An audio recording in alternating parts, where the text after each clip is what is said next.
Welcome, everyone, to the January 23rd, 2025 meeting of the Infrastructure Oversight Board.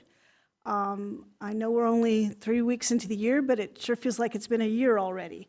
So I want to wish everybody a Happy New Year and hope things get better for everything and everyone. So welcome, and glad everyone is here and doing well.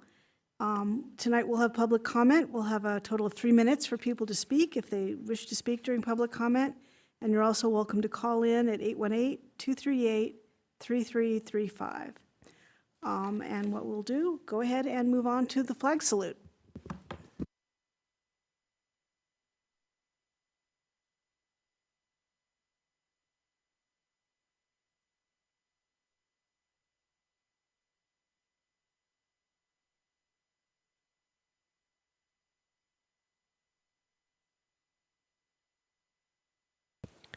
Could we have the roll call, please? Armin Avazian, Present. Maria Coronado, Present. Shane Weber, Present. Colin Hoffmeister, currently absent, Jean Schonberger, Here. and Linda Bussin. Here, thank you. Any announcements from staff?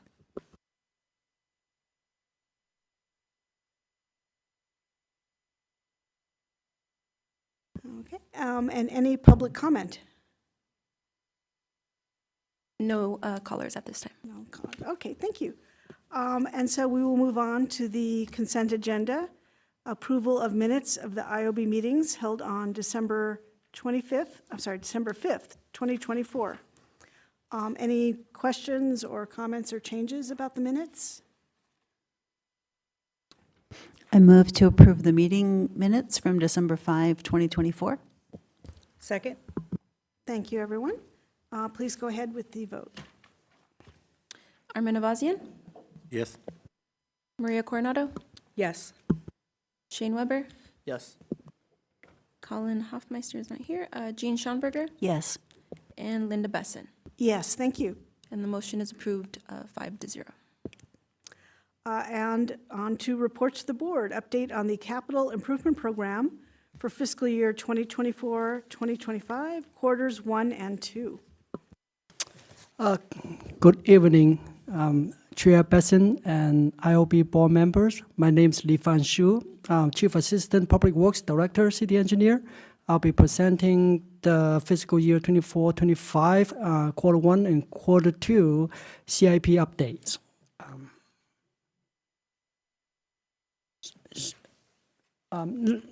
So typically for quarter 1 and quarter 2, we are focused on finishing projects from the previous fiscal year. So and that is really small and simple. But as you can see, a lot of our projects is it takes a bit of time to go through.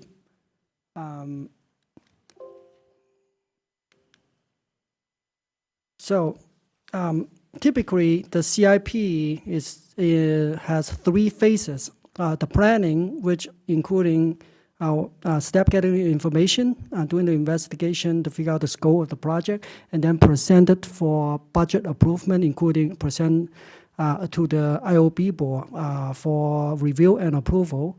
And once the budget is adopted by the City Council, then it can go into the design process, and that typically takes some time. And also, that will including some of the permitting process, so that takes a bit of time as well. And then it will go into construction, that will including the bidding phase. And so that's the reason that a lot of times the project takes until the second half of the year before really get into construction. So that's why on the complete project for quarter 1 and quarter 2 is mostly from previous fiscal year.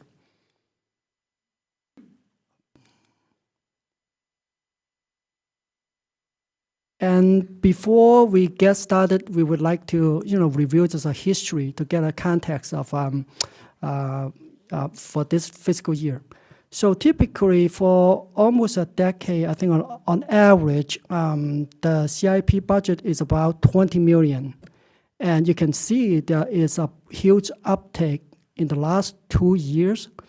And the reason is really twofold. One is it's an increase of commitment for the CIP, but also the number scale upward because of a start of a few really large projects, such as the Central Library, the Olive Recreation Center, and the Starlight Bowl. So those bigger projects will scoot the number upward. And so for this year, we have a very significant commitment of $33 million. So let's get started. The first 6 projects is mostly related to traffic and bike and pedestrian access improvement. The Chandler Byway Extension Project is extending the Chandler Byway from Chandler and Mariposa to the future, which will come up in a minute, future San Fernando Byway along the Western Channel. The design is about to be finished, probably going to wrap up this summer, and then it will go out to bid, and hopefully the construction can start sometime in 2026 and be finished by the end of 2026. If not, then maybe early 2027. The second project is a First Street Class 4 bike-lane. It's will construct just under a mile of protected byway on First Street between San Fernando and Verdugo. That project, the design is about finished, and it will probably go out to bid this summer, and the construction will probably start either at the end of the year, but most likely we'll probably wait for the new year because of the area, and start construction in January 2026 and wrap it up sometime in 2026. And the Grand Oaks Arterial Signal Improvement Project. Actually, this project is it's practically done. We just have some punch list items still a little bit take care. Will be officially accepted project probably sometime next month. It's involve improvement about 14 intersection that will include traffic signal as well as ADA ramps and pedestrian access. So that, as you can see, is mostly done. The I-5 arterial phase 3 is improving about 4 intersections along near the I-5, and it's also mostly a signal improvement as well as improving the synchronization. The Victory Buena Vista signal improvement, that's maybe a signal synchronization improvement project. That project will be probably getting to design construction later this year, and should be a relatively simple project to do. And the May and M intersection improvement, that's to construct to improve the pedestrian crosswalk and a signal for both pedestrian and the horse riders at that intersection. So the design, I think it's a near complete, and then we should be going to construction pretty soon and probably have it wrap up by the end of this year. And on this slide, the first 7 projects is all related to street infrastructure improvement. 6 of them is street and sidewalk related, and the remaining is the storm drain and catch basin repair. So the city has really made incredible improvement the past 10 years. In 2027, I'm sorry, 2017, the payment condition index in city of Burbank is about 57. And in 2021, that index has been improved to 63. And the latest number that we are looking at is up to 73. So the city of Burbank has 230 miles of street and about 50 miles of alley. So that is a tremendous amount of work that has been accomplished the last 10 years for the payment condition index to make such a huge improvement. So in fact, we are in the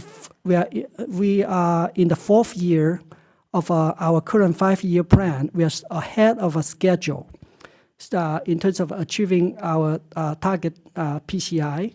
So in the coming year, we're actually going to cut back on road projects because we want to ease up on the funding so other projects can use the Measure P.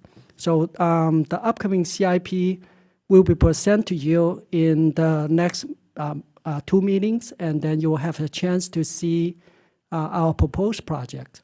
But that is, I just want to emphasize that it's really been a lot of work that went into this.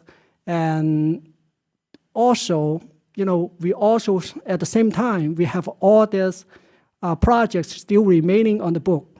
So our focus for the future of 12 to 18 months is get all these projects done, and so then we can have a fresh restart with a new 5-year plan. So that, but the reason that we have so many road projects still remaining is really a couple of reasons. One is because of the amount of roadway and sidewalk project we have increased in the past years, and our staff will need to catch up on that. But also, on the other side, a road project needs a lot of coordination with utility. So we really want some of the major utility work to be done before we want to do the paving. Because the last thing we want is to have a new street and only have a utility comes in and dig up the street, and then that is just the waste of money. So we have to do a lot of utility coordination in order to fit everyone's schedule. So that's one of the major reasons that we have so many past road projects still on the book. But the focus for the next 18 months, like I said, it's going to be getting them complete. And moving on, the Olive Bridge replacement, it's a huge project.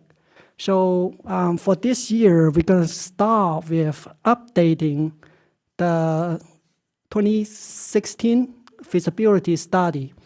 CDD actually take the lead and release an RFP, and we will be completed that study very soon, and that will start a long process of getting the Olive Bridge replaced. Next up is the Olive Bridge safety railing replacement. So the project is about 65% design. It's about 65% complete. We are working with Caltrans to try to get their approval. So we are hoping to get the Caltrans approval soon, so that we can complete the design and then have the construction started. We'll be once it's ready, we'll be asking for additional funding for the construction. And the San Fernando Byway, it's the one I mentioned earlier. This one will be completing from Verdugo and all the way to, I think, Cohesive to provide a protected byway. So that this project is, I think, it's probably going to have the design completed this summer or later this year, and probably we try to get the construction started next year, and then it probably gonna be, we're aiming to complete it by the end of 2026. So that is the goal.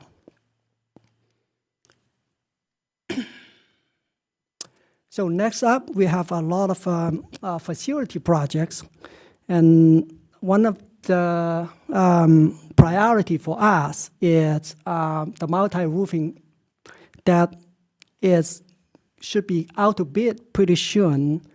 And hopefully we can, the goal is to get the construction started after the rating season is over. Target day is as we start in May and try to complete those before October, before the rating season restarts. So that is gonna be going to construction pretty soon. And then the next up is the Old Boys and Girls Club. So this is really only the maintenance portion of it. So for that, I believe the city is negotiating with a future tenant, and there will be a tenant improvement project along with this, and the city as an owner. So there is still a lot of negotiation going on. So that project will probably, once the tenant is agreement is finalized, and that could get started probably later this year. And we have a lot of seismic retrofit projects that for now and also for the future. So one of the ones that will start soon is this Robert Gross Park, as well as this project also included 2 small buildings in the Bell, a golf course. However, in terms of budget, we probably want to focus on the Robert Gross Park because that's more of the heavy use, and also there's not going to be enough funding to do all 3 projects, and because the code requirements, once you go into doing a seismic retrofit, a lot of time it triggers ADA access improvement as well as other code-related improvement.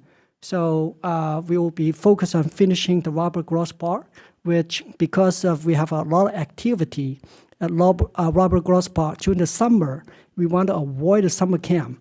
So we target to have the construction start right after the summer camp's over, probably sometime in August, and aim to have it complete early next year.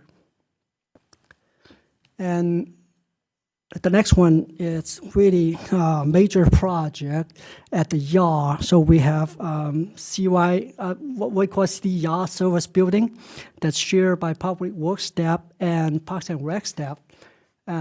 This project is to replace the building that is in, not ideal condition right now. So it will really improve the city yard's operation. And the project is, we're going to release the IFP for,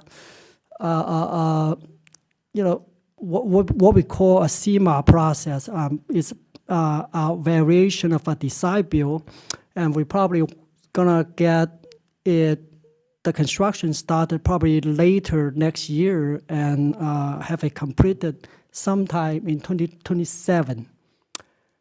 And Next up is the CSP security project, which is going to be happen right here. So basically, it's to enhance security for both elevator and stair, as well as all the counter access. So unfortunately, there are some incidents that that happens that make this project necessary. So, but we'll try. The construction is we're already under contract, and so the construction is going to start very soon. And we are trying to finalize the construction schedule because we want to minimize the time that's impact to the public. So we want to set the schedule according to the delivery of the park. So we want to time it so the construction duration is minimized, and then will be minimize the impact to the public. But the goal is to have it complete at the very latest by Independence Day this year. And the next one is the downtown Metro Ring station waterproofing and elevator modernization. So this is to modernize the elevator as well as improved waterproofing at the station. As you can see, there's already a big scaffolding covering the whole thing. So it's been in construction, and we are hoping to wrap up the construction in May this year. Next one is exhaust system replacement. So this is to replace the ventilation system at the fire station that correct and expel all the diesel fumes and harmful particles. So this one is actually FEMA-funded project partially, and it will go into construction probably this summer, and we aim to finish it by the end of the year. Next one is really the fighter jet on Olive. So this project, we are about to execute a construction contract next week. And the construction will start very soon to restore the aircraft to its original glory. So hopefully, by Memorial Day, we will have this project finished, and we'll have a very beautiful starfighter aircraft on Olive. Next one's the fire station kitchen. This is to modernize and upgrade the fire station kitchen here at the headquarters.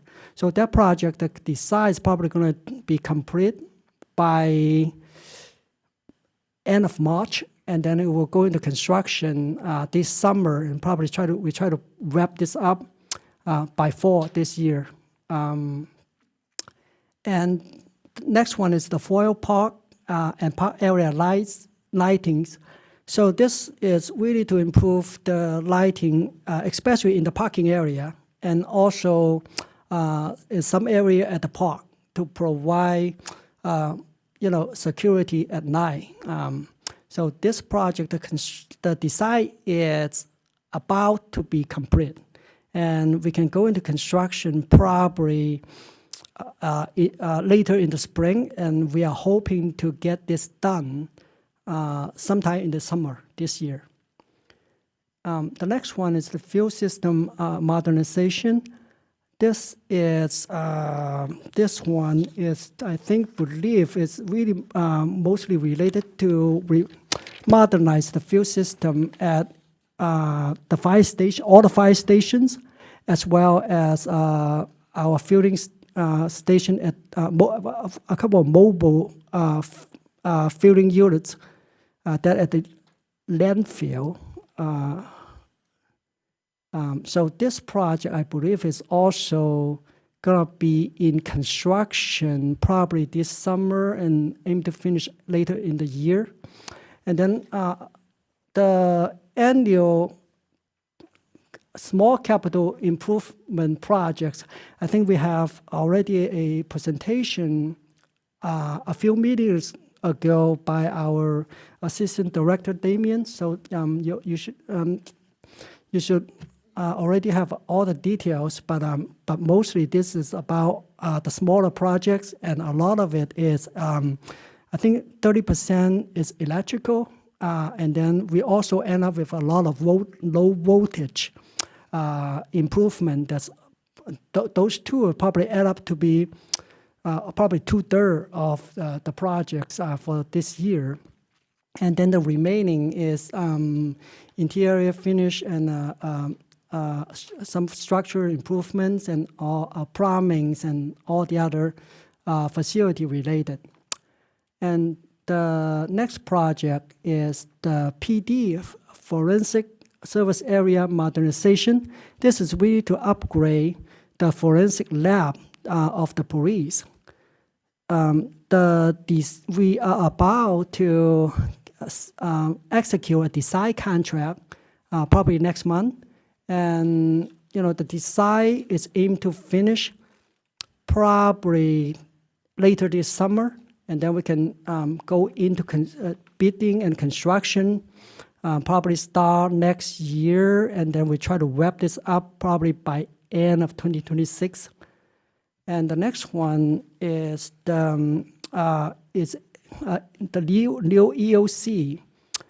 So we got a FEMA grant, and we are working with the fire departments as well as the emergency coordinator to select a location for the new EOC.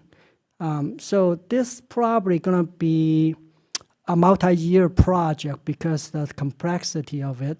We are about to select probably a architect in the next few months, and then go into design and construction. Probably we try to aim to complete it sometime in 2027. The next one, it's community service building office space reconfiguration. So this is, you will see a theme here. Is we a lot of our area, we're going to end up reconfiguring in various buildings. So this particular one is on the second floor of the community service department. They will, split one big office into two, and also, adding more cubicles in the open area. So right now, they are taking the time to reevaluate their latest operational need to see what is mostly suited to go forward. So if it's going to be just simply acting cubicle space, that can be done probably within the next few months. If they decided to, the best is to split a big office into two offices to accommodate the new staff. That's probably take a bit longer, but still, it will still get done probably by the end of this year. So that's should be a relatively small project.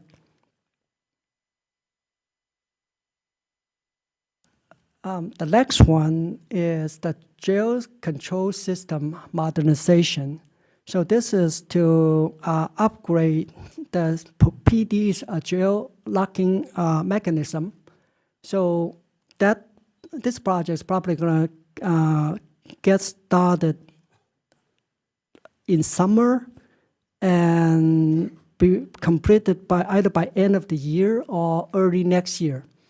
And of course, the next one, you should know all about the new central library. We are providing a quarterly update, and the latest is we are waiting for the downtown specific plan to be complete. So that way, the environmental portion of this project will be done along with the specific plan, and we can engage in a design build approach and get this project constructed. We're still on track, I think, to get it complete on probably 2028, 2029, hopefully. But this is, we'll be providing a quarterly update on this project specifically. The Orange Grove parking structure restoration and repair, this is to repair the various area, including concrete floor, walls, and stairs, and we are about to get into a construction contract next month, probably. But we are waiting for the community development to finalize the interior painting, color, so we can make it look much more inviting than what we have now. So we want to, but it will be, we want to take the time to make sure we do it right, but it will get done very soon. The goal is to get into construction later this spring, and probably have it all wrapped up by the end of the summer. The next one is the PD and fire facility surveillance video management system. So I believe this is it's more IT heavy project that we're replacing a server, and as well as upgrading the software and the related system. So the next one is the PD and fire parking area waterproofing. So this is to fix a lot of cracks and leaks in the parking area. There's some of it making its way to the subterranean area of the building. So this is really going to be phase one of a very complicated project. The construction will probably start, I think, later summer, and be completed probably early next year. The next one is the police and fire headquarters flooring. We are just finished phase 3 of the project. With the phase 3, we replaced about 21,000 square foot of flooring at the police and fire headquarters. And that project is just getting wrapped up this month. So you will see that as a presentation probably for the end of the year. It just missed budget, but it's practically done at this point. And the police and fire headquarters roof and structure waterproofing. This is to do the waterproofing for the roof as well as the building envelope. So it's a more straightforward project than the parking area waterproofing. So this one, I believe we should be advertising very soon, and it will go into construction probably, at the same time as other roof project, and we try to finish it in October this year as well. The vehicle lift equipment modernization. This is going to be a multi-year project. This is to replace all the vehicle lift that our auto shop at the yard. So for the phase 1, it's only 600,000, but it will be, we'll have a probably consecutive 5 years to do 2 to 4 lifts at a time until we replace all 14 lifts at the auto shop. the next one is the fire fuel tank replacement. So this is really for compliant purpose.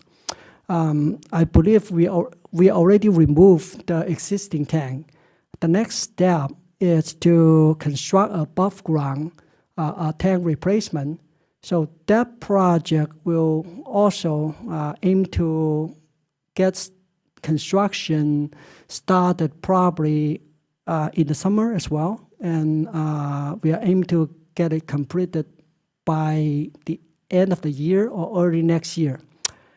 And the next one, the McCambridge Park Stormwater Capture multi-benefit project. So this is really a huge project. It's a regional project. It's more than a Burbank project.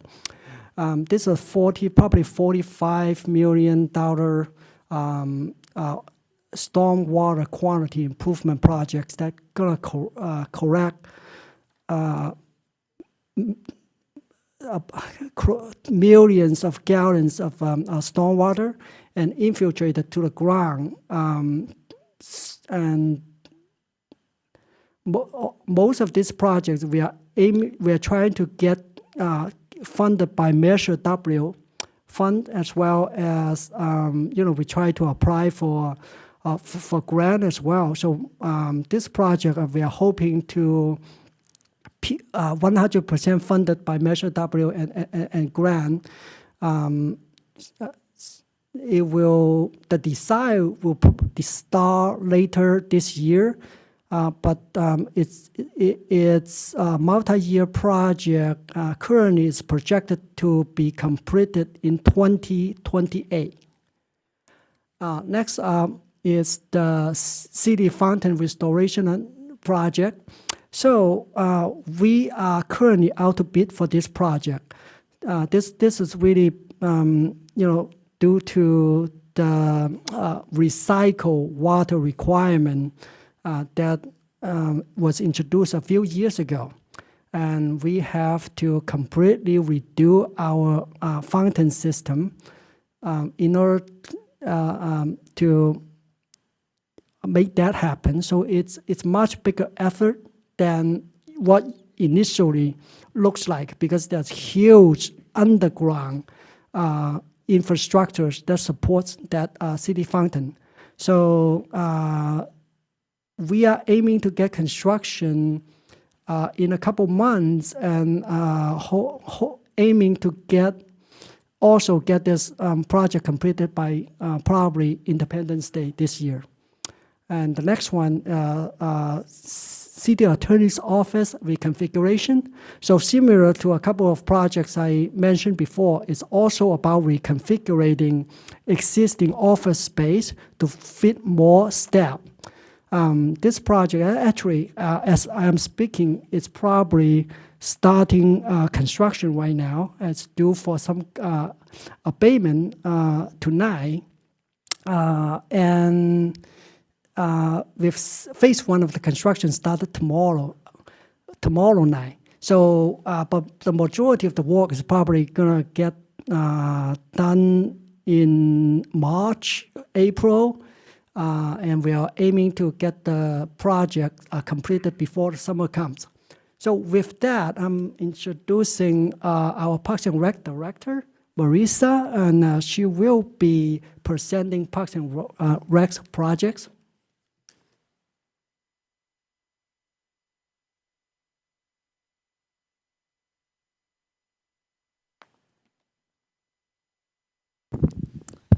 Good evening. Marisa Garcia, Parks and Recreation Director. I have the honor to share updates of Parks and Rec projects with you. And I will go through our projects, and I'm happy to answer questions along the way, or if you'd like, at the end, I'm sure Levon and I can answer questions at the end if that's the pleasure of the board. Going backwards. To forward, yes. So first is a Schaefer ball field lighting. So Schaefer ball field is located at Foy Park, which is over off of Victory. So Schaefer ball field, that project will will modernize our existing ball field lighting with LED lights. So all we're doing is replacing the actual bulbs, not the poles themselves. That project has been awarded through a cooperative agreement. Council awarded that agreement late last year, and we have that project scheduled to take place during the summer, this coming summer, during a break of our heavy programming season. So we're excited to do that. Next is our community garden, our second community garden, which is located at Hollywood Way and Clark. I'm very excited to share. We, the city, took on the fencing of that. That was completed in September of this last year. Internally, our forces, Park and Rec and Public Works, did the irrigation in-house. We did that on overtime, and that was cheaper than having that done through a contractor. So we're excited to give our crews a little bit of overtime and get that done jointly. And that was just completed this last weekend. And we are excited to say that was completed. And we purchased the material for our volunteers to build the beds, and we're hoping to have the garden do a little ceremonial ribbon cutting. Our target date is February 22nd. So happy to, through staff will notify if you're interested in that, assuming that is the date. Next is the installing side basketball boards or basketball sideboards at Mary Alvord Recreation Center, formerly Verdugo Rec Center, and that's a project that we're Park and Rec is working jointly with Public Works, and so we're just working through a few little minor details. And again, that project we're looking at completing that again during our next break, which would be in the summer. So August is when we're looking to complete that project. My staff prints, yes. I'm sorry, just while you're there on the page, I think you skipped all of recreation redesign. Oh, sorry. Thank you. A small little tiny project. So yes, thank you. The Olive Recreation Center redesign is part of our big Olive Isaiah Park Master Plan project. So if you're not aware, our department is undergoing a Olive Rex or Isaiah Park Master Plan project. What we've done is taken the big Isaiah Park project or master plan and broken that into multiple phases. The first phase consists of the Olive Rec Center, the Little Theater. For those that may not be aware, there's a little theater called the Little Theater behind the Rec Center, and that will be the first phase that we're tackling. Other phases include Betsy Lugie Creative Arts Center, the ball fields, Jocelyn. So we've broken it up into 5 phases. But again, the first phase is probably the biggest and the most costly, and that's redoing the rec center. So, that is what this project is, the Olive Rec Center redesign. This phase was recently, we've presented that through multiple internal boards and commissions, our Park and Recreation Board, and recently to the City Council. In fact, I have spoken to Ken, and at an upcoming meeting, we would love to present a 3D rendering, a really cool video to you, so you can see what our plan is for this phase, the redesign of Olive Rec Center, looks like. So that was presented to the City Council on December 17th. So that included the aerial topographic and field survey, phasing feasibility, and 3D rendering. Again, that was presented to council on the 17th of December. Council approved it and approved us to move on to the next phase. So we're moving pretty swiftly. The project does have a pretty hefty price tag. We're looking at about a $50 million project. Again, the project consists of completely building a new rec center. It's a 2-story recreation center, and building a new theater facility. We're calling it a performing arts center. So it's a bigger footprint. So happy to provide additional, we'll agendize it at a future meeting. So that's what that one small project that I glossed over. So next is the animal shelter kennel flooring. That project, our initial desire or hope was to address some issues we were having with the flooring at the kennel, at the animal shelter. It's a concrete flooring that we're hoping to address just some sanitary issues. It's cracked, and we're hoping to look for potentially epoxy flooring, working with our partners, wonderful partners in Public Works, looking at different options for flooring after getting some samples and looking at different options. We've realized that there probably isn't another option other than fixing the concrete that we currently have, and that's probably going to be the best thing with animals. And there's feces and all that stuff, and we want to make sure that we have sanitary. So there's chemicals that are used. We have to use harsh brushes to clean all of that stuff. And so after exploring, and Damien and his team have been fantastic to work with us and explore, like really think outside the box and look at really creatively other flooring options that you wouldn't traditionally think would be necessarily something that you would use at an animal shelter, maybe something at like, flooring at, I think, mechanic, like garages and stuff. So just kind of thinking really, it's been a great trial and error. And so now we're just kind of going back, and we probably were just going to fix our concrete flooring. So that's what that project is. And so right now we're looking at cost and hoping that we can address that within this next fiscal year. So we don't have a quite time frame for that, but we're hoping to address that soon. Next is Bryce Canyon Park Ball Field. I know a lot of us have been working on this and thinking about this, and we want to make sure that as a city we make the right decision, both from programming as well as from an environmental perspective. So this project was slightly delayed because of our consultant, and there's been some staffing turnover from our consultant. So the report that was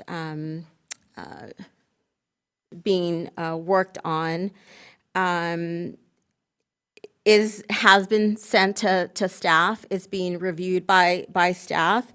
It will be shared with our city council in the springtime, and we'll be asking council to look at all the different options and help us decide, or have them decide what is the best option for the ball fields at Bryce. We do have the funding to either do artificial ball fields utilizing the most sustainable material out there, or doing natural turf, knowing that there's going to be ongoing costs to replace that natural turf on a more frequent basis. So more to come on that. The Dick Clark Dog Park, which is another high-profile, much-anticipated project, that we've been working, we just sent LADWP our second round of comments to them on January 6th. We've elevated that to their higher ups at LADWP, working with our general manager at Burbank Water and Power, just so that they understand our concerns with some of the feedback and comments that we got with LADWP, so that they understand that we weren't satisfied with the comments that they gave us. So we're still working through that. Our hope is we were hoping to have that project completed in spring. We've now pushed that completion date to summer. It's still 2025. And we hope that, we've made some modifications to the design to meet some of the comments that they've requested that we understand. So it's still within budget. So we're still crossing our fingers and hoping that we're able to come to some reasonable compromise. Next is for irrigation replacement. This project is to design the irrigation, and that just was recently completed. Isaiah Irrigation Improvements, that project actually did go out to bid in November. The bids were actually due yesterday, so I don't have a date or a number of how many bids were received, but that was those were due yesterday on January 22nd. Maxim Memorial Park irrigation replacement, similar to Foy irrigation replacement, that is just to design the irrigation for Maxim. McCambridge irrigation replacement, we have the design completed for McCambridge, and we have the funding to actually replace the irrigation. But we're waiting to see how the bids come back for Isaiah before we actually go out to bid. We wanted to proceed with caution to make sure that everything came back before we went out to bid on that. Next project, memorial benches. That's just a pass-through project. We have a memorial bench program in Parks and Recreation, if you're not aware. We have memorial benches, trees, and plaques for some of our park benches. So if you have lost a loved one and you'd like to dedicate a bench in their memory, you can either purchase a bench or purchase a plaque or purchase a tree, and that's what this project account is for. Next is a Santa Anita playground replacement. This project is funded 100% through CDBG funds and Measure A funds, which are LA County funds allocated to the city. So there's no general fund dollars or taxpayer dollars. Well, it is taxpayer dollars with LA County Measure A dollars. But this project is going to City Council next week for them to award the contract. Next is the Burbank Channel Bikeway Public Art Project. This project is funded with Art and Public Places funds, and we are working with the Los Angeles County, let me get the name correct, LA County Flood Control District, since they actually own the right-of-way where we plan to do the public art, to discuss the project and receive their feedback. And this is this is along the new bikeway channel along like Lake Street, where we plan to do multiple public art installations. And so we just want to engage them. Our plan is to do a call for artists by the end of the fiscal year. Next is let's see here, Johnny Carson Park shade structure. We do have the request for qualifications drafted. It's being reviewed for approval. Then we will release that. And that is to have an art installation which will serve also as a shade structure over the stage at Johnny Carson Park. Our plan is also to have the shade structure large enough to allow us to increase or to make the stage larger. Our plan in the future is to make that stage larger because it's small. So it's to have a really awesome shade structure that also is serves as a public art piece. The let's see here, First Street Pocket Park. This is a project where we set aside some funds. So if you're familiar with the First Street housing projects across from like Flappers, private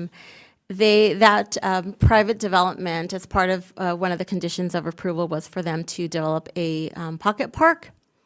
There was the requirement has a dollar amount there to spend X number of dollars to develop a pocket park. We as staff don't believe that the funds are sufficient for them to develop a pocket park. So we have set aside some development impact fee funds to augment that budget should that be necessary. So that is what that project is there for, to help offset some costs should that be necessary. The McCambridge Pool Replacement Project, that project I'm excited to share that we do have working on onboarding the architect to do the design for the replacement of the McCambridge Park pool, including the locker rooms.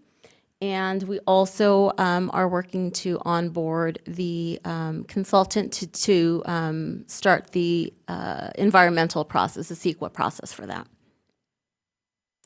Next is the Olive Park Ball Field shade structure.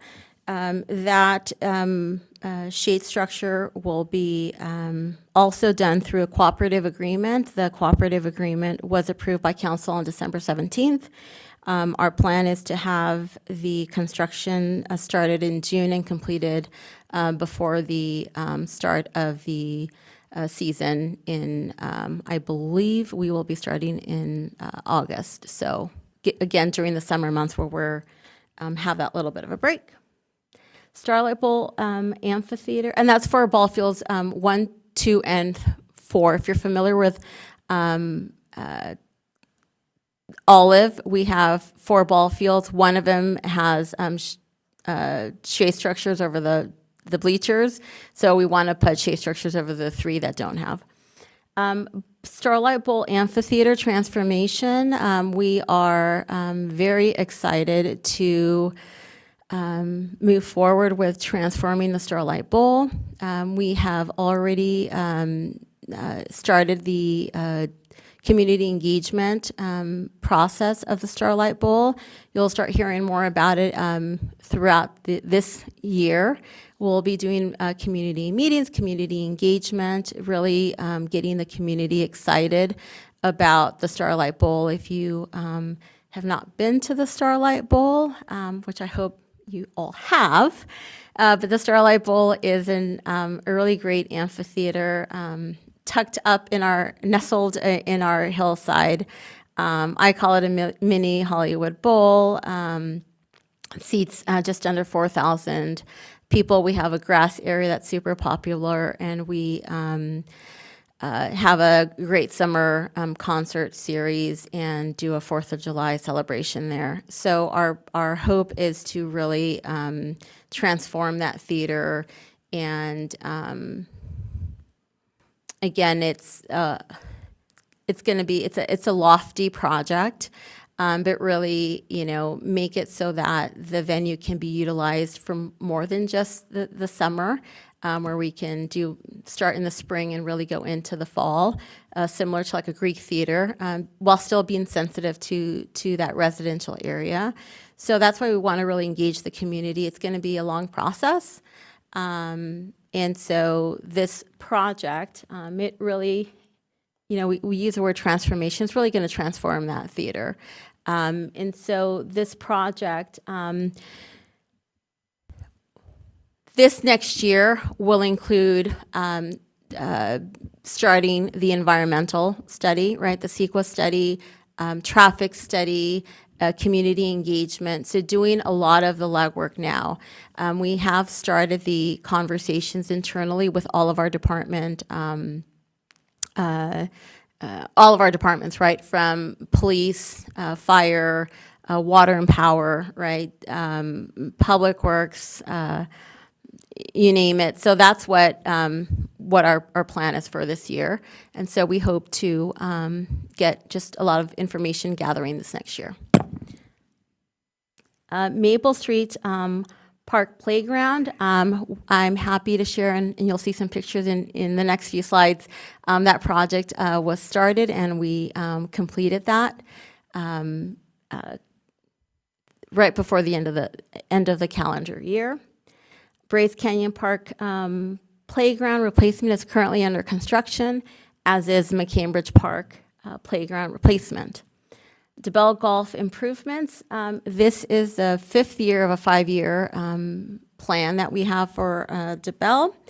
And the improvements that we've done thus far and have been doing over the last 5 years include cart paths, sand bunker improvements to tees, netting, replacing or installing netting throughout the golf course, some irrigation improvements at the restaurant, the pro shop, the driving range.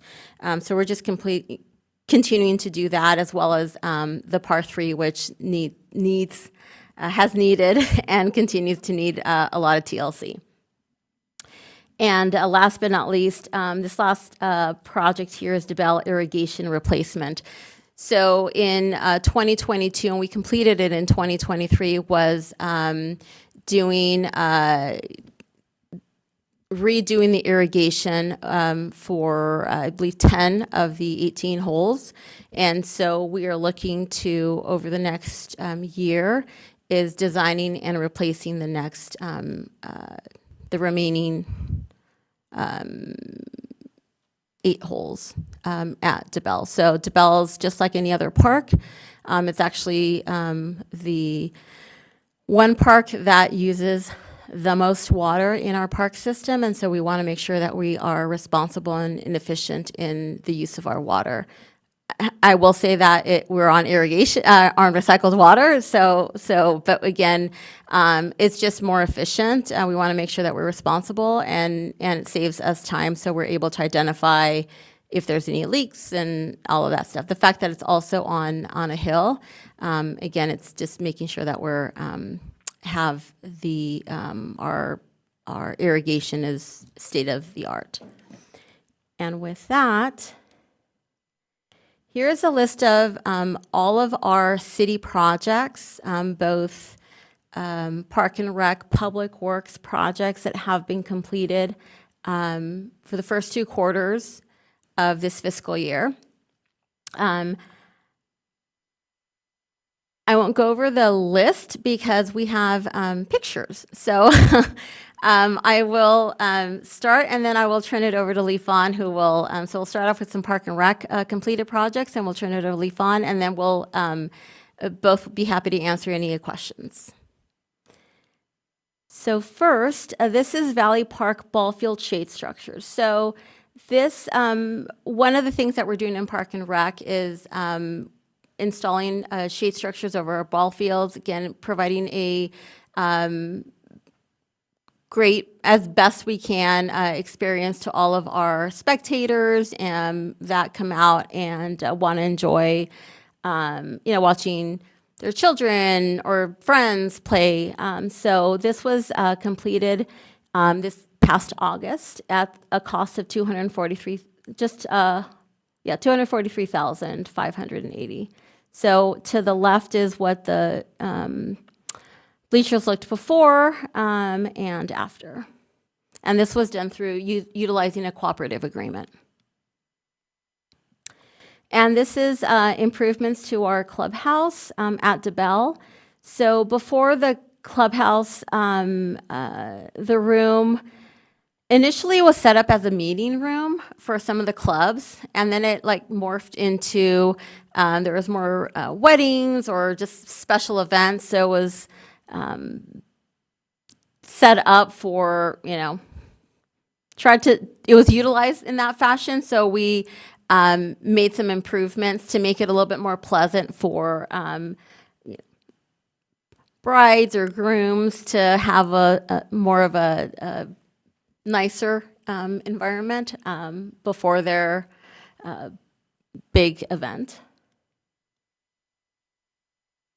And this is a really a project that I am very happy and excited about. This is a mural that we completed inside McCambridge Recreation Center. This is an Art in Public Places funded project. We did a mural to liven up the rec center. It's one mural, but it's actually multiple murals. I will tell you, the pictures don't do it justice. If you have not seen this and you have an opportunity to go into the rec center, it's so bright and lively. This was done for only $15,000. It was a steal. And it represents Burbank. The image, the mural to the right, is, if you're familiar with McCambridge, we have a stage. So this is above the stage. So it's really big. And it has a bee, if you can tell the Burbank bee. It shows, just kind of represents the activities that take place in the rec center. We have dances, we have classes, we have sports that take place. Gentlemen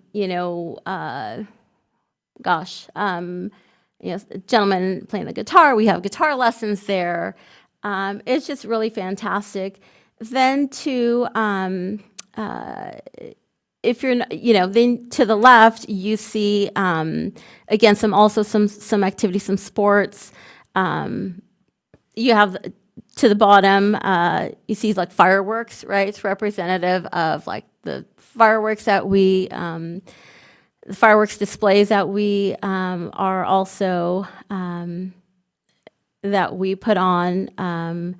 And one of the things that we also do, or that McCambridge has become the hub of our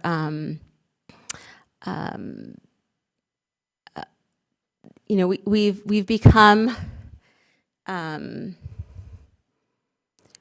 we have a program where we have adaptive sports at McCambridge on Sundays.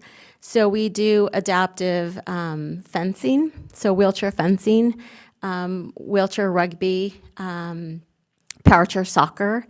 And so, the picture on the top left has a person in a wheelchair, if you can kind of make it out.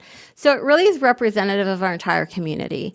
So I think that's one of the really amazing things about this mural. It really does represent our entire community. So this is one of the projects I'm super excited about. This project was completed in July. Next is the Maple Street playground that we just completed in December. This is, Maple Street is actually on school property. One of the things that you may or may not be aware of, we do have a joint use agreement with the school district where all of the school campuses are open to the community as part of this joint use agreement. And so they become essentially quasi-parks during non-instructional hours, so after schools and on weekends. There are two school sites that are called out in the joint use agreement. Maple Street and Miller are parks. And so because they're called out, the city is responsible for the playgrounds. So this and Miller, when the playgrounds are due for replacement, the city is responsible for that. So this is one that we just completed, and we are really we are happy. The community's happy. The school's happy. So this is one that we just completed. And these are, we installed shade structures over the picnic tables at McCambridge where there were none. So this is an enhancement to our parks. Again, just to provide a better experience for our community that wants to just enjoy a nice, picnic or a party at the park. And this was completed in August. And now I will turn it over to Lee Fawn.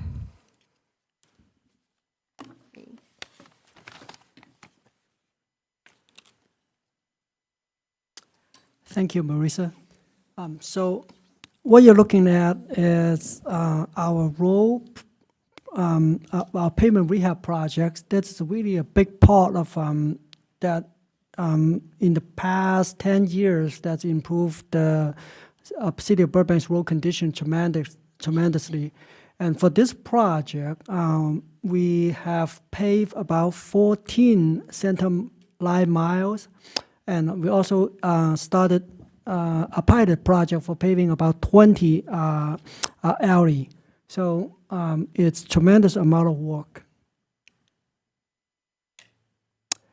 And the next is our sidewalk projects. I believe we have done about 40,000 square foot of sidewalk. And also in addition, about 25,000 square foot of a driveway and about 4,000 linear foot of curb and gutter. So, so this is some of the just the very limited picture you see with many locations we actually did. And this Roger Place landscaping, this is really a legacy left over from the I-5 expansion. The Caltrans project is for a long time lived this area in a not the most desirable state. So this is the last bit of improvement we're doing to correct those. And this is we put in landscaping, and it was completed in October this last year, and it looks a lot more inviting. And this one is really, you already seen a presentation by our Assistant Director Damien, and this is just some recap of the small capital improvement projects. It's about 54 smaller projects throughout the city. As you can see, parks are probably a lot of it it's happened in the park area, and we've done a lot of electrical as well as a low voltage work. So with that, we conclude our presentation and ready to answer any questions that you may have. Great, thank you so much to both of you. Really appreciate the update and all the information. I'd like to open up to any questions from anyone. We'll work our way around. Go ahead. I just have a short question. How's the process of selecting the artist or artwork for public places?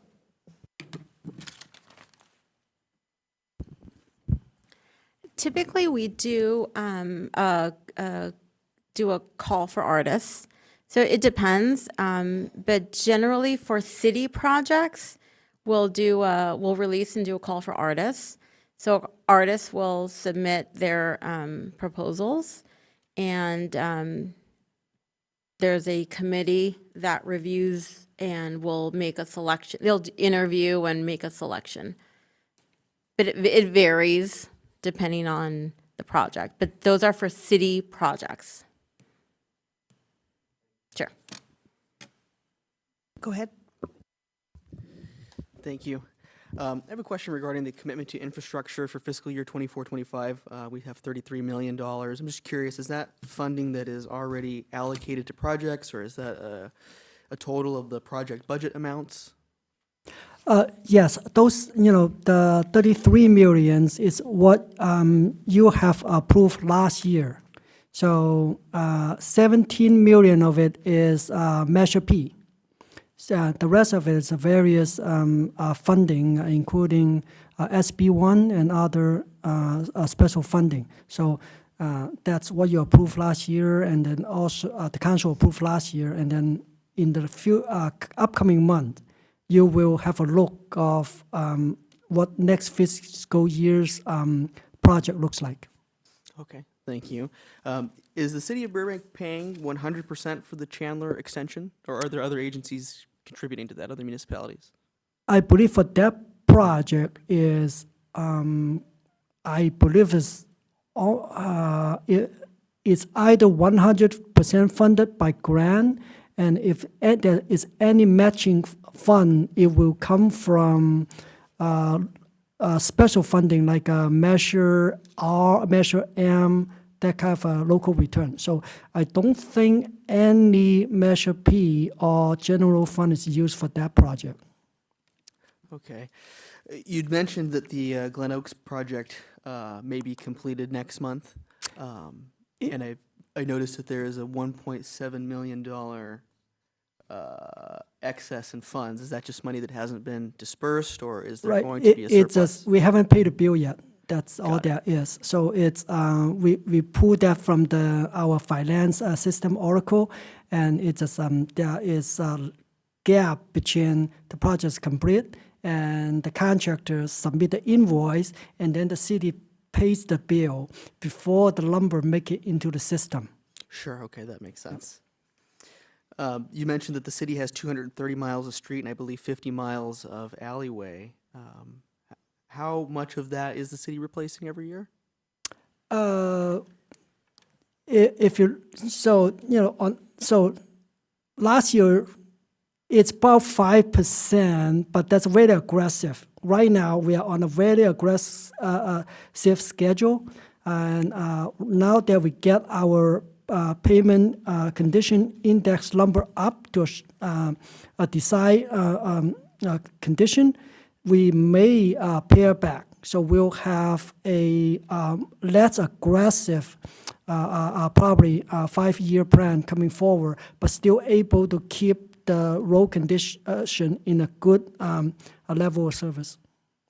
Great, so as the city replaces the roads, they'll replace them in the future as conditions warrant.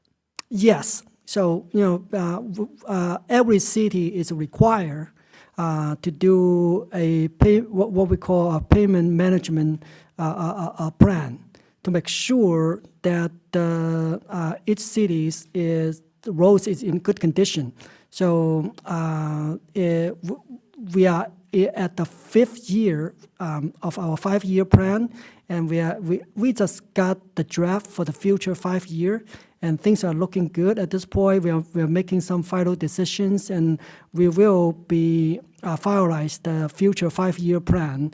And from the number we are looking at, we'll probably pare back a little bit in terms of the aggressiveness, so that we can have other projects to have more funding of the Measure P, and so that more of the city projects in other areas can get done. Thank you. On these slides, there's a lot of project budgets, and I think I understand from the presentation that some projects are maybe still out to bid or some bids have just been received. So I'm wondering, is the city, for the project budgets, is this the engineer's estimate? And if bids come in excess, would the city go to rebid? Yes, those are engineering estimates, and if we are short of funding, there are a couple of things that there are a couple of options. One is we'll see whether there is leftover funding from just completed project that will be also qualified to transfer to make a budget adjustment. But also we can also look at the scope to reduce the scope to still have the project done. And then the third option is basically going back to council to ask for additional funding. And then there's also another option to have it rebid. If we believe the bid is higher than what the fair market value is. However, a lot of times it's because the bidding process is a lot of it's out of our control. So for road projects, mostly we have very, we have a very accurate estimate, because we'll have a big project and we'll have a lot of contractors bid on it. They do it all the time. The problem becomes for the smaller the project, the harder to predict what the bidding price is going to be, because there will be less people bid on it, and that will leave it more to the chance. So I hope that explains, your question. Yes, absolutely. Thank you. For the police and fire department waterproofing, is this a replacement of defective waterproofing? Was the building originally waterproofed when it was built? I will defer that to either our assistant director, Damien, or Dean, our construction superintendent.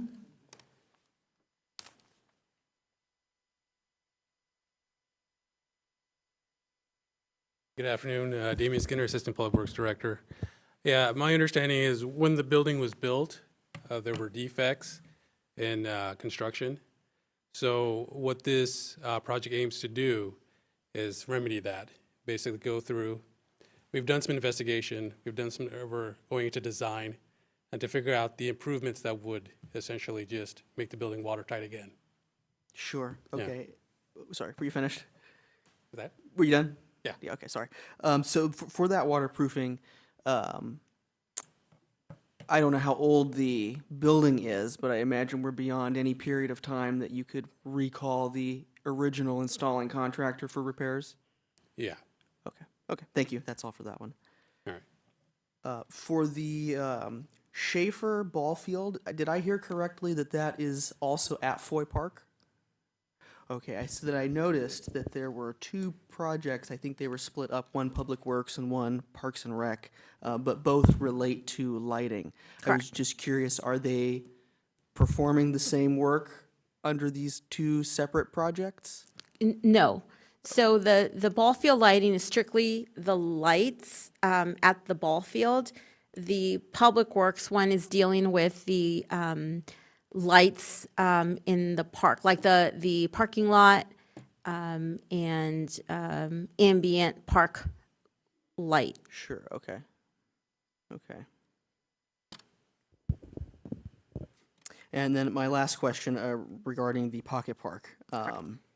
There was an original agreement, I imagine, with the developer to set aside funding for this park, and now the city is of the opinion that the funds set aside are insufficient. Is that correct? I don't know all the specifics. I believe the agreement between the city and the developer, as part of the development agreement, was the developer is to build a pocket park, to spend X number of dollars to build a pocket park, right? In our estimation, the dollars to build a pocket park are not sufficient. So again, when that development agreement was created, time has passed, and so it's in the best interest of the city and the community that dollars are set aside to ensure that the park is I'm sure the developer will spend dollars. I don't know that they will spend more. They're not obligated to spend more money.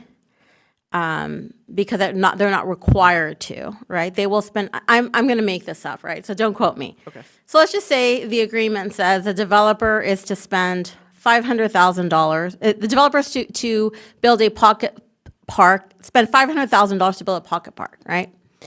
And the agreement was signed in 10 years ago, right? Again, don't quote me. Maybe 10 years ago, it was thought that, you can build a pocket park for $500,000. Well, $500,000 today is probably not enough to build a pocket park. The money that the city has set aside, and again, why the project is in Park and Rec is because Park and Rec has development impact fees, and development impact fees are monies that developers are required to pay into the city because they're building, are impacting the city, and for parks, right? So there was that nexus that there is money through development and through that developer, again, right, that they had to pay some money, right? And so in essence, it's basically setting some money aside should the city, right? And the developer will build a park using $500,000. What that park looks like, I don't know. But if the city wants to make some improvements or augment that park, we have some money to make those improvements. Does that make?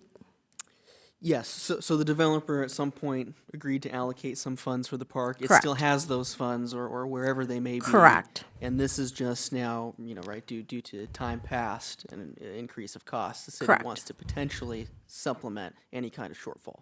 Correct. Now the city has and will look at the plans, and and they've agreed to, right?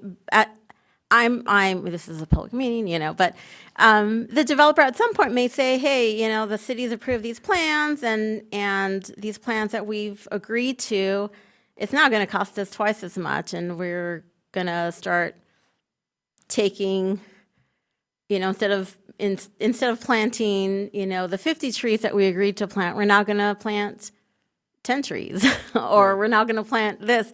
So we'd just like to have some money set aside in the event that we'd like to add to that park. Sure. Okay, thank you. Sure. Well, first I want to say thank you so much for the reports tonight. It's clear that staff is dedicated, and wow, you put a lot of time into memorizing all these projects. I'm impressed. And I've been following the Olive Avenue Bridge replacement and the safety railing replacements since that was first discussed. And I'm wondering, the safety rails, they are removable, right? So when the bridge is replaced, we'll be able to use them again on the new bridge? That certainly is doable. I just don't know whether it will be worth us, reusing it for that particular purpose at that time. So it will be a decision that will be made in a future time.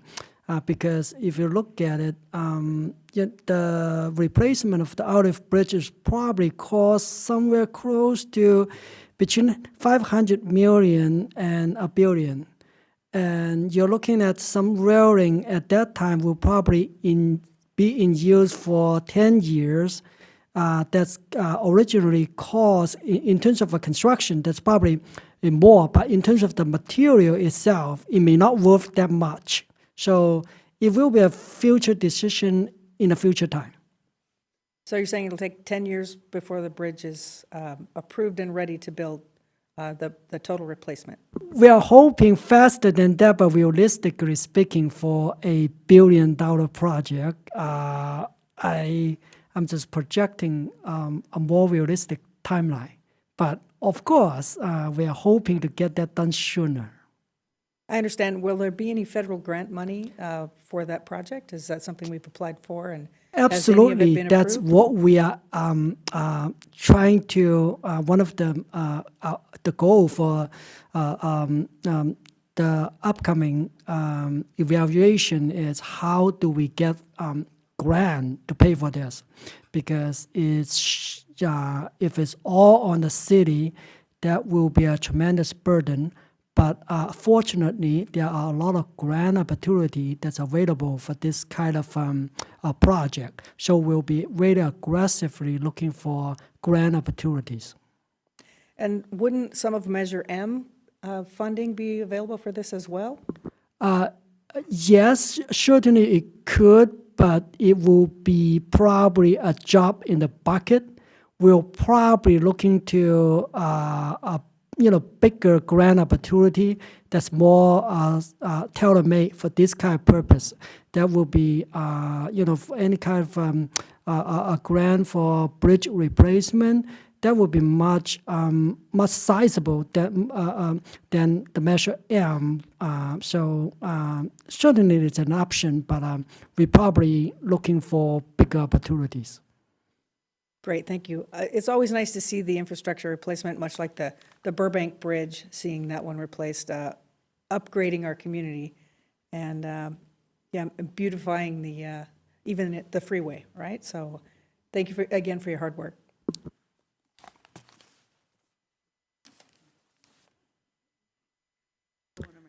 Going around. Thank you. Okay, thanks so much for your information and presentation.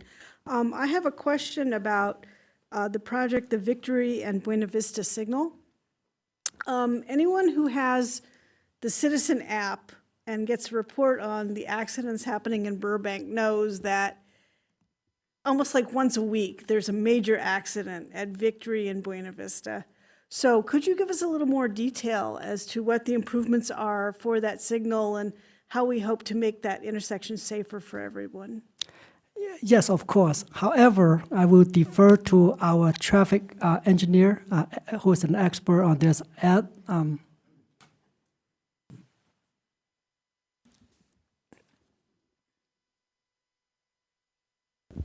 Good evening, board members. Edward Yu, traffic engineering manager. So to answer your question, and I'm going to answer in like two parts. For one, the project is actually not specifically focused at the intersection of Buena Vista and Victory. It's called the Buena Vista and Victory signal synchronization project, which is similar to other projects we have where we take a corridor, a number of different projects, and we look at the corridor and we improve the corridor by adjusting signal timing to improve mobility in the area. We're also looking at upgrades in some of the signals along the corridor. So that's what the project is focused on. And I'd be happy to talk to you about the challenges we face at Buena Vista and Victory. You're not the only one to ask about that question, and you won't be the last one to ask me about that question. So, feel free to contact me, or we can get, email Lee Fan about that, and we can make sure we address any of the issues or concerns you have about that. Great, thank you so much. Okay, I'll leave it at that then, and we'll get more information at another Okay. time. Yeah, Thank you. thank you. A question about the arterial and residential and sidewalk rehab on slide number 5. So looking at the funds that remain available at this point in the fiscal year, so it's about 20 million that I calculated in that far right column. And you had mentioned that you felt like you were reaching kind of the status quo in terms of getting all this accomplished and wanting to free up some of the Measure P funds and so on. So when we look at that funds available column and add up those numbers, is there any estimate at this time as to how much of that funding would return back to the coffers and would become available for other projects? So what we're referring to is really our upcoming budget, because the scope for those, what we have on the books, that's already been set. So we are about to go into bidding and construction. So actually, what you are asking is really for us, for the city to reduce the scope that's already been approved for this to happen. So that at this point, we probably, we're not looking to do that. But however, for the upcoming year, as you can see in the probably next month or in the next 2 months, you will see that we are for this year, we are not for the road project. We are not going to ask any Measure P money. So in other words, it's not freeing up funds for this fiscal year, it's for future fiscal years. Yes, for this very upcoming fiscal year. And then for the future years, then we'll, do it according to our 5-year plan. We'll still be, try to strike the balance of maintaining a good condition for the road, as well as, have live in more for other projects from as far as Measure P funding is concerned. Okay, thank you. In regard to Parks and Rec on slide 8, we have the different irrigation improvements that are going on. And my question is, this is what was kind of referred to about getting things fixed and then maintenance. With these various irrigation projects in the parks and so on, how often do you see the need for this type of extensive replacement program versus maintenance as we go forward? In other words, spending the money now, is it, do you see that there's a certain lifespan to this, that we would need to do this type of extensive replacement again at some point in the near future or far future, or? So actually, irrigation, so our irrigation is however old our parks are, is how old our irrigation is. So I think if we replace our irrigation, I believe our irrigation will last 30, 40 years. Okay. So I don't foresee us having to replace our irrigation system for at least 30 to 40 years. Which is great. We do have smart controllers already in all of our parks. So even though we have antiquated irrigation in most of our parks, we do have some new irrigation systems in some of our parks, like Johnny Carson Park and some certain parks that we've done some renovation. But no, we should not be replacing irrigation in our parks in like every 10 years or something, like we do our playground. So that's something that we should not be doing unless it's poorly done, which we are making sure that the quality of work is done. My next question is about the community garden. Yes. The new one at Clark and Hollywood Way. Is that going to be operated similar to the one on Pass, or is it going to be kind of anything different between the two that the community should know about? It's going to be still managed through the LA Community Garden Council. I can tell you that we are having conversations with the LA Community Garden Council as we're looking to make some improvements, as we're seeing some, looking to make some changes to make sure that it's being managed to our standards. Okay. Just a quick question about the animal shelter kennel flooring. I kind of realized, did anyone talk to the LA Zoo and see what kind of material? I was kind of curious, like what do they use at the zoo? Because that's like even more intense. I don't know if they talked to the LA Zoo specifically. Yeah, I'll ask Mr. Skinner to come up. I can tell you we've talked to animal shelters throughout the state, but. Yeah, thank you, Marissa. Yeah, we, as Marissa indicated, we spoke to other kennels, especially for our how we operate. We want to know how they operated, and the challenge really is the disinfecting chemicals that we use. So in discussing with other kennels, we learned that they use an epoxy kind of coating And we thought that potentially if we found something like that, that is chemical resistant, et cetera, that it would work for our use. But what we have found that we have to use like a scraper to scrape the floor. And it's kind of like a standard practice. And that is really hard on the samples that we received for the epoxy flooring. So that's why we decided to pivot towards fixing the concrete.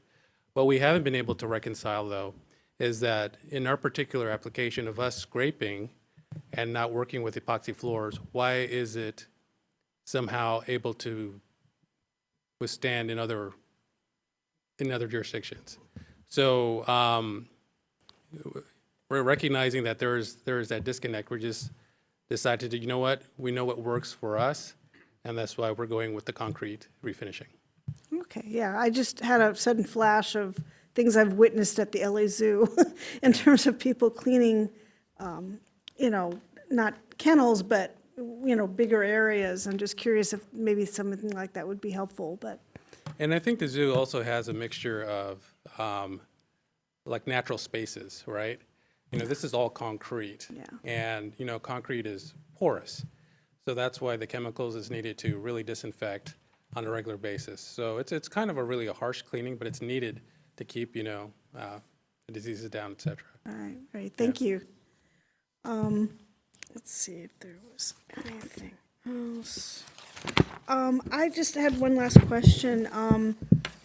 This is something we've kind of talked about in past meetings, that we have our budget and then often emergencies happen. And I would say that kind of the situation we dealt with the extreme winds earlier this month is kind of an emergency situation. So I just wanted to check in and see, hopefully, everything was under control and everyone was able to still function and do their jobs, and everyone came out the other side okay. But in terms of our budget, were there any extreme emergencies this past month that could affect what we have planned for the rest of the fiscal year? So speaking for public works only, I think City of Burbank is very lucky that for the most part we managed the last event is more of just an event, not a once a lifetime thing. I'm very fortunate that it's just winds and no fire for the most part. But I think the impact may be potentially for other departments, like a fire department, because they have to help out. So I cannot speak for that. But as far as public works is, we are very lucky. So budget-wise,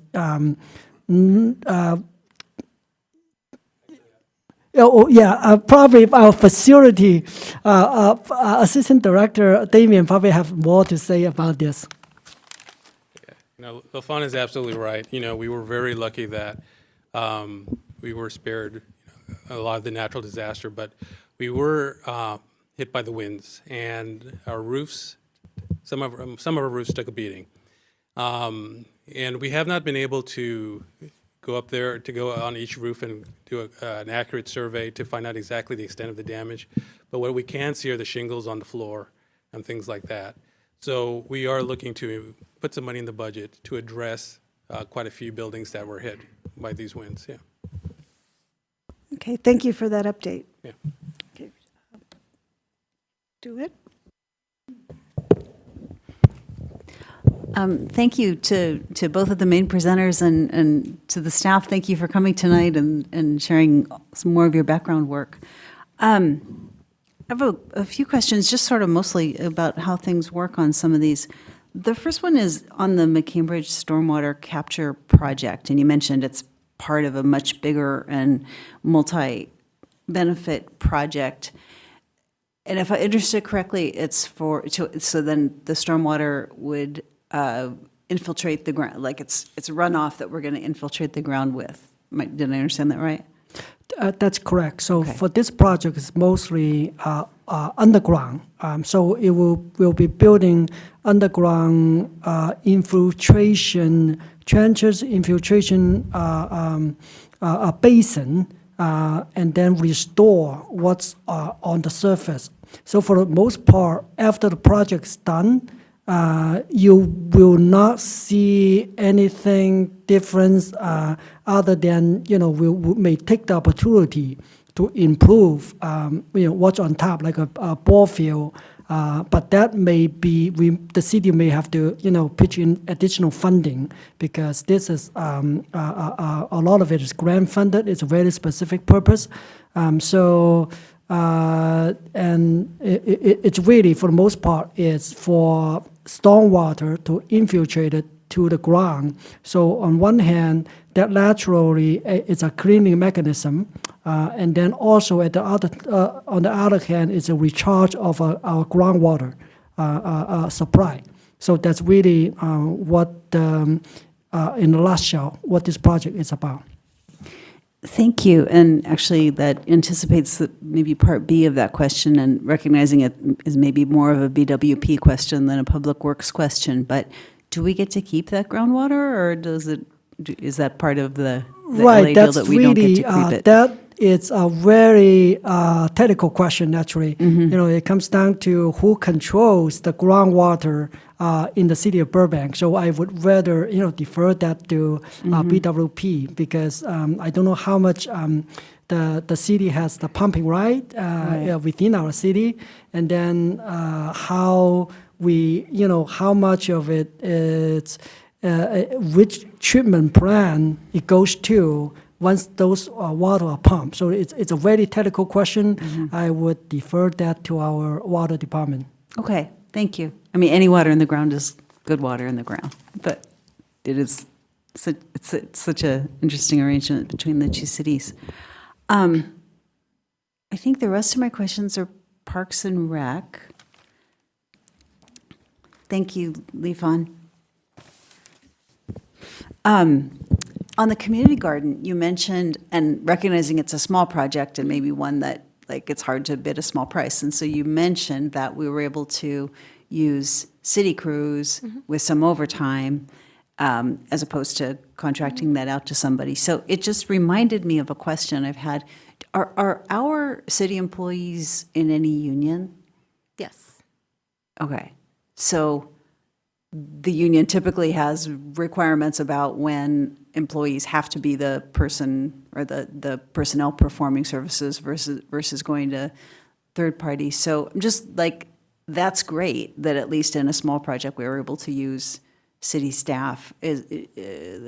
Could you tell us more about the process how that works?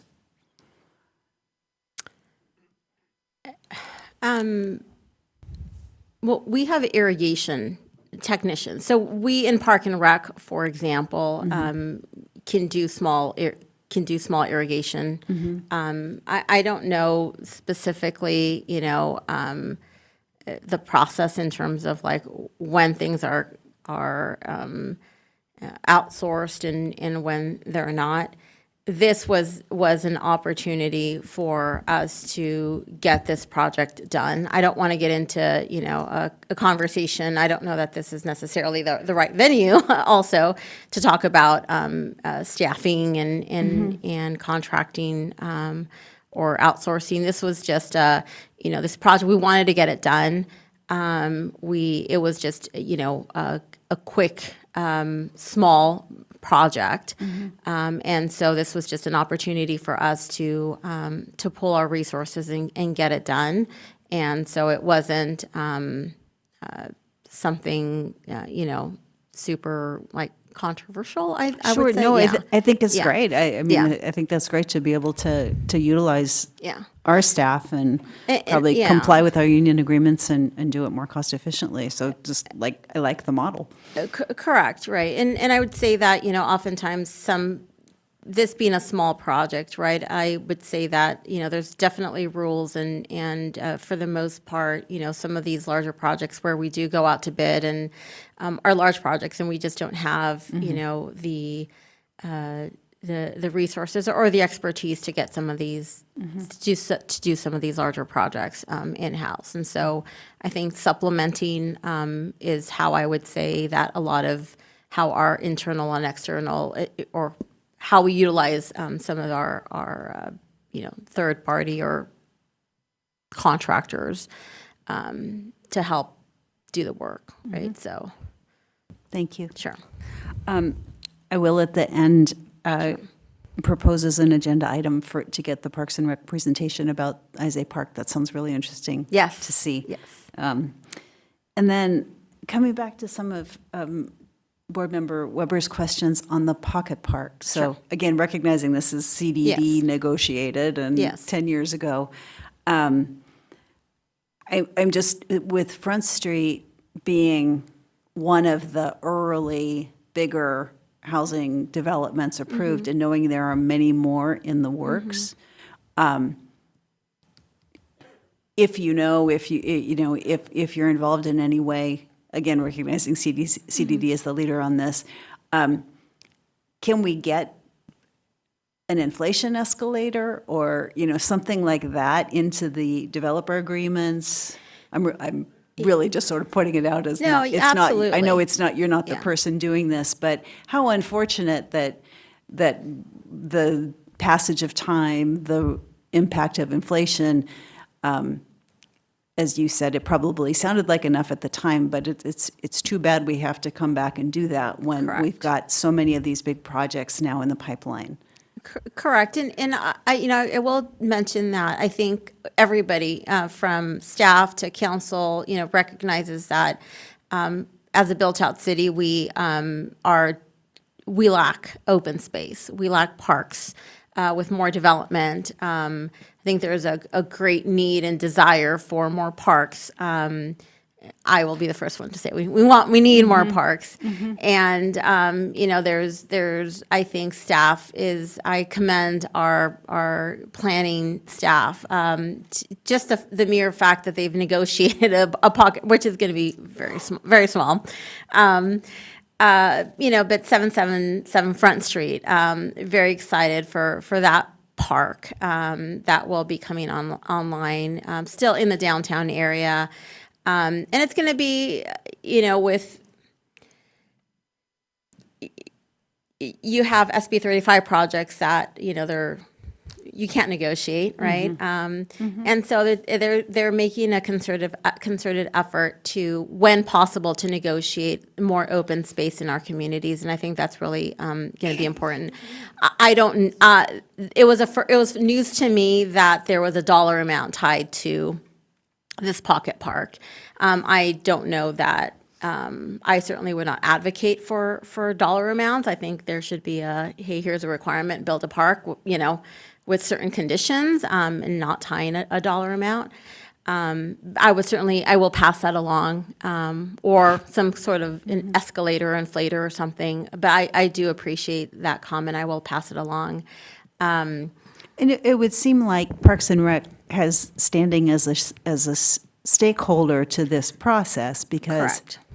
if the pocket parks or open spaces are being under negotiated, and then you're needing to come in and supplement that in the future, that's, you are a Correct. stakeholder to that discussion. Correct. I will say, though, that while there is this money that's set aside, I will tell you that just the value of the land in the downtown is worth a lot more than Yeah. $400,000. So while I would love to take this money and utilize it for something else in parks, it's not just somebody giving up part of their land and committing to not only building a park, but they're responsible for maintaining it in perpetuity, right? So that to me is like, okay, it's a win. It's a win for the city. It's a win for the community. And just to kind of add, right, to their commitment, right? And part of this money could be, right, enhancements.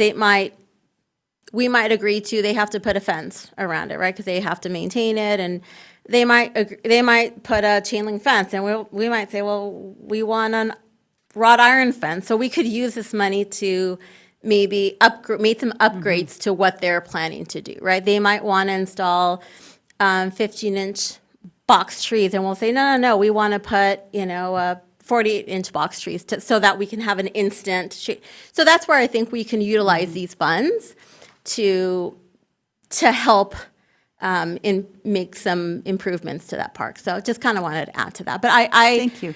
I really appreciate this board's commitment to parks and open space, because that really, it means a lot that you are committed to what's near and dear to my heart, which is open space and parks. Because that is, I think, part of what makes Burbank so special.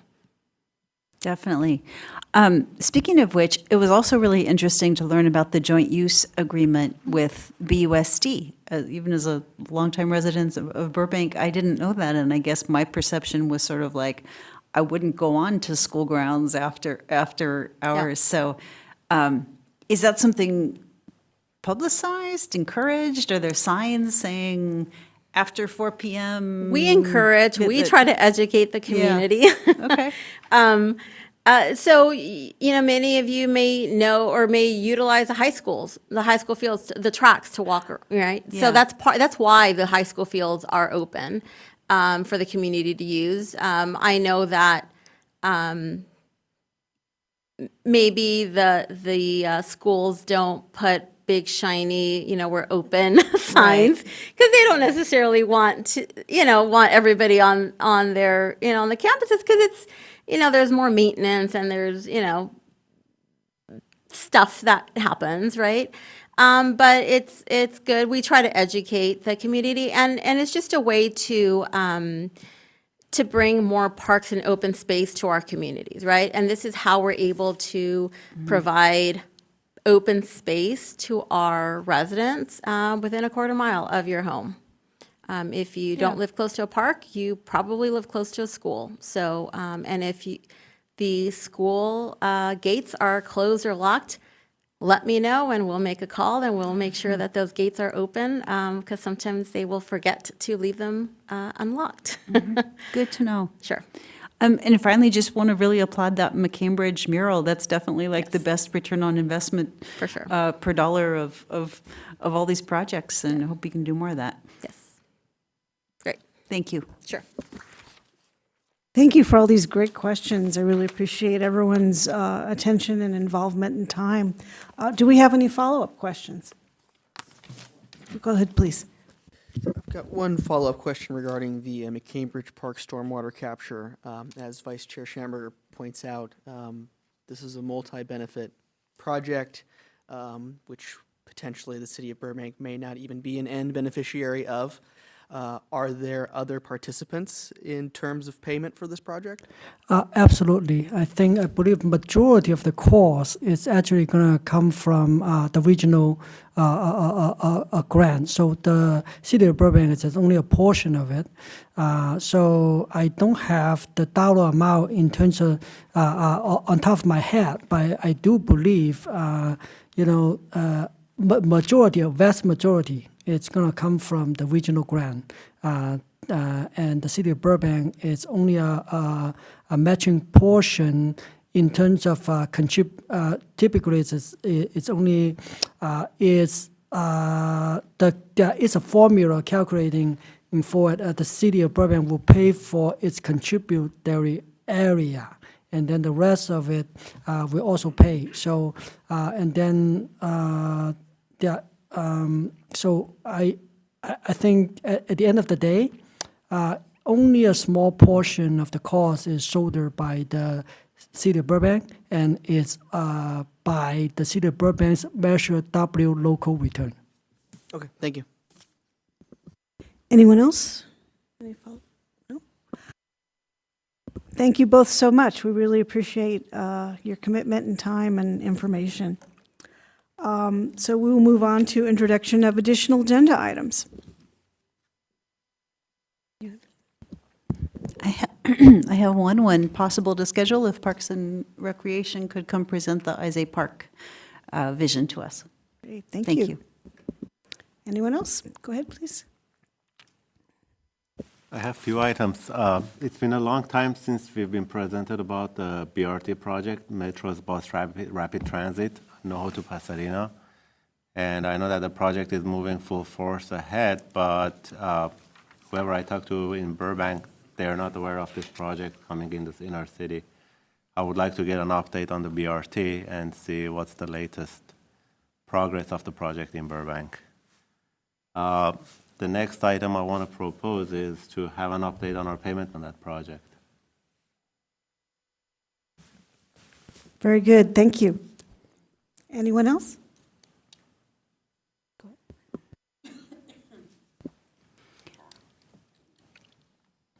This is probably, well, it's timely and topical with the events in our county the last few weeks. The LA Times had an item today that the Los Angeles City infrastructure estimates, excuse me, $350 million in damages to its infrastructure and things like sewer pipes and such. I'm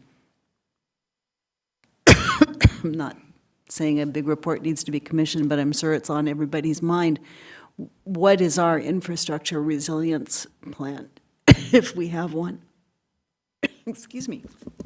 I am not aware of one, but I will find out more information about it. I guess I would just put on the table any information about resilience in the face of what has happened in Los Angeles.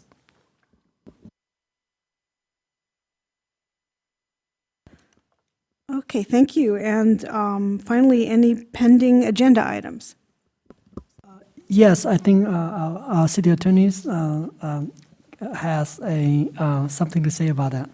Thank you, Li Feng. Just members of the board, it's been a while since we did a Brown Act training or did anything on conflicts of interest. We're planning on having something up on the agenda, maybe not February, but maybe March or later, to give a refresher on the Brown Act and maybe a little bit on the conflicts of interest as well. This might depend on whether we get a new board member by then. I'm hoping that we would do the training maybe after a new person is selected, but I don't want to hold off too long for that. So it's kind of wait and see, definitely March or April or after. Very good. And just as an update to everyone, the submissions for applications for the vacancy on the IOB was extended. So now it's open again if you know anyone who wants to apply, and then so they will have a bigger pool of candidates to choose from. Okay, thank you so much, everyone. Long meeting, but a really good meeting. I really appreciate it. This is what we're here for. This is the meat and potatoes of why we exist. So I appreciate everyone's involvement, and we'll see you next month. Thanks so much.